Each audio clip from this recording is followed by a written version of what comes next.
the best way to bring people together is to give them a really good enemy. Don't be afraid. I'm not afraid. It's the wizard who should be afraid of me.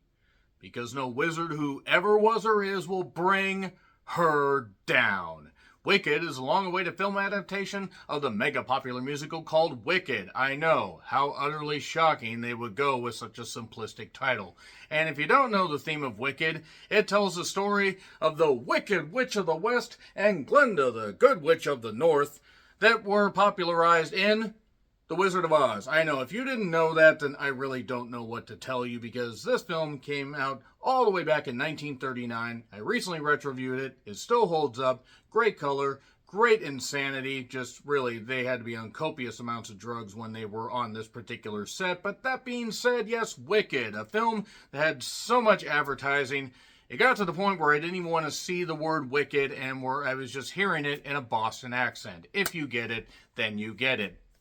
But yes, I would like to welcome you all to Disney and John M. Chu's Carnival. Let's get down to business. We've got Elphaba and Ariana Grande. We've got a tremendous cast of dancers, Jeff Goldblum and Michelle Yeoh. Hell yeah. Bet you didn't expect that goddamn reference, did you? Yeah. What song is that? Let me know. So, Wicked, for those who have seen the popular musical, you guys are probably going to get even more out of this than people that have never actually seen the live performance. Now, if you're not a fan of musicals, then I really don't even think you would like The Wizard of Oz, and I don't know what the fuck you're doing going to this. I basically was kind of strong-armed into watching this because, you know, you had Barbie, and you had Oppenheimer, Barbenheimer, and you have Gladiator and Wicked, Wicked-ator. Moving on. I don't really think, I probably should have workshopped that. The whole point is you have these two movies coming out at the same time. I already saw Gladiator 2 just a couple days ago when it was the Regal Mystery movie, and decided to catch an early access screen of this. And you know what? I'm going to tell you the story of this whole thing, because let me tell you the whole story, because this is basically how the Wicked Witch of the West became the Wicked Witch of the West.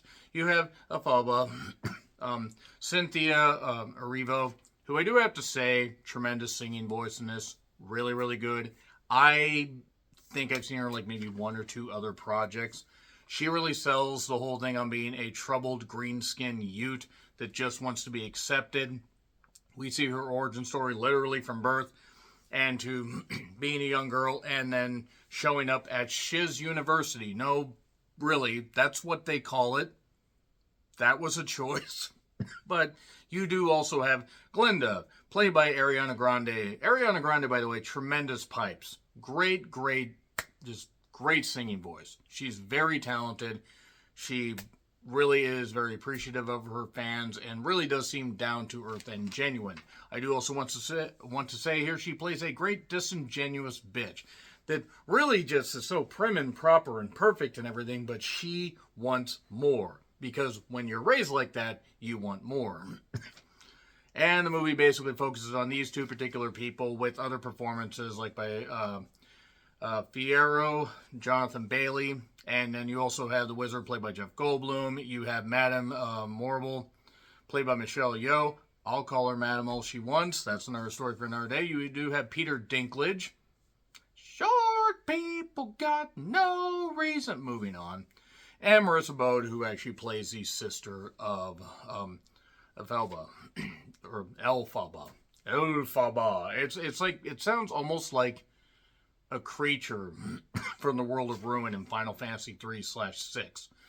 So yes, basically, Elfie, as she is nicknamed later by Glinda, they form a friendship. A friendship, honestly, that you can see it coming from a mile away what's going to go on here. And it's a simple story. It's an origin story. This is also marketed as part 1. I do want to say that. I forgot to say that at the top of the goddamn thing. I don't know why they needed to do part 1 and part 2 beyond money. Realistically, the way they ended up ending this goddamn thing, it probably could have just been wrapped up like that. But nevertheless, Disney likes to make copious amounts of cash. So that being said, part 1, we're waiting for part 2 next year. And yeah, the Wizard and various other people test this whole friendship, and we just get this whole thing wrapped up with a lot of musical numbers that vary from Okay, that's catchy too. Well, that's just ridiculous. And yeah, it's a musical. You're going to get that. You're going to get silly stuff going on. But I do want to say something that is going to probably, it might shock and amaze some people, it might not. These are my initial thoughts on this particular movie. So, depending on how you felt about the Wicked musical, you're probably already sold on this. You probably already saw it on Monday when they had other early access screenings. People like me, and if you're like me, I know I'm like me, and if I wasn't like me, who the fuck would I want to be, and who else would I be? So, here are my initial thoughts. It won me over eventually. I'm not going to lavish this with praise like so many other people did. I'm not going to say that the movie is perfect. I'm not going to say the movie is even great, but there are moments of pure joy. There are moments of pure whimsy. There's some dodgy CGI, some very dodgy CGI, to be perfectly honest. I actually was questioning if some of it was even finished. It wasn't like Cats levels. But that being said, Ariana Grande and Cynthia do great. Their performances are pretty much what elevate this movie above what I thought it would be. They have genuine chemistry. They have genuine likability or hateability in the case of Ariana Grande. And I mean that with respect, because she plays, again, a great disingenuous bitch. They did start off in Munchkin Land doing, talking about, because they had to tell the story, oh, the Wicked Witch is dead. By the way, if you did not know in The Wizard of Oz that the Wicked Witch of the West dies, what the fuck rock have you been living under, genuinely? So they tell that, and then we go back and we tell the origin story of Elfie. And from there, we have a musical that at times works. Doesn't always work. There are some musical numbers that don't hit, but it mainly clicks when you just rely on the chemistry of Cynthia and Ariana. Everything else, like the other characters, I don't know. Michelle Yeoh, like, she is around. She's not necessarily given a ton to do, and you know, obviously, what her motivations are. Jeff Goldblum doesn't show up until about 2 hours into the goddamn movie, but there are moments of pure joy. And that's enough to carry this movie for anybody that is a fan of musicals to an extent, even if you haven't seen this. Now, John M. Chu did, G.I. Joe Retaliation, believe it or not. He also did Now You Can See Me Too. He did Crazy Rich Asians, which I actually need to sit down and watch. I've only seen in parts. And he also did In the Heights. In the Heights, to me, was way better than this. The Hamilton movie that's on Disney Plus is better than this, to me, because some of it really does feel genuine. Other parts feel so goddamn manufactured, and other parts of it feel so goddamn forced and ridiculous. And again, if it's part one, why did this need to be like 2 hours and change? Why does this need to be like 2.5 hours? I just don't get it. It did have a $145 million budget, and $15 million of that did go to Ariana Grande. And look, deserves. She's a big star. She's going to get a lot of her fans to go watch this. The screening I was at, shockingly, was not that packed. I think there was like 50 people in a 180-seat theater, but everybody seemed to be having a good time. There were some genuinely laugh out loud moments, especially thanks to Ariana Grande being willing to give into the physical comedy. I mean, she's willing to just get physical. Let's move on from that and the Olivia Newton-John comparisons. There were some good parts. There were parts that kind of were just making me roll my damn eyes. It won me over. It did win me over as much as I did not expect to say that. It was probably when we got to about the third or fourth interaction between Cynthia and Ariana that really started to win me over. Because they do have genuine chemistry, and they are two genuinely terrific actresses. And I really think that Cynthia deserves a lot of goddamn praise for playing a very layered character. Ariana, less so. To be perfectly honest, she's really only out for herself. But there's a lot to like here. And there might be a lot to love for people to love the Wicked musical. That being said, I am going to get into spoilers. That won't take very long because it's really not much to spoil. But nevertheless, it's in theaters, and you guys will want to see it on the biggest screen possible. 3, 2, 1, and spoilers. So, yeah, basically we find out in the beginning the Wicked Witch died. Ding dong, the Wicked Witch is dead. Witch, old witch, the Wicked Witch. We start from Munchkin Land. Randy Newman was right. And then Ariana Grande shows up, let me tell you the whole story. And they were friends. Maybe by convenience because, Glenda was a bit of a bitch To the point that there was this goat that was teaching them history. No, really, they had animals teaching history. And she didn't like the fact that he mispronounced the name and said Glinda. No, it's Glinda. Nevertheless, being green-skinned, Elfie just is not very well received. At the behest of her dad, she stays there with her sister. She instantly is able to do tons of magic. She was able to do that right out of the womb. To the point that there was this nanny, Dulce Bear. No, really, or Dolce and Cabana. Dolce and Cabana. Nevertheless, that basically ends up taking us to where she goes to Shiz University. I just can't get over how it's called that because it just sounds so goddamn stupid. But nevertheless, we do get, her showing up. You're green. I am. And, parts that you see in the trailer. And again, there's great music, great singing, especially by Cynthia and Ariana. And there's a guy that shows up, Fiero, Jonathan Bailey, who's kind of like a prince that's self-centered and stuff like that, but seems to like both. Like, Ariana's really attached to him because he's perfect and he's everything she wants.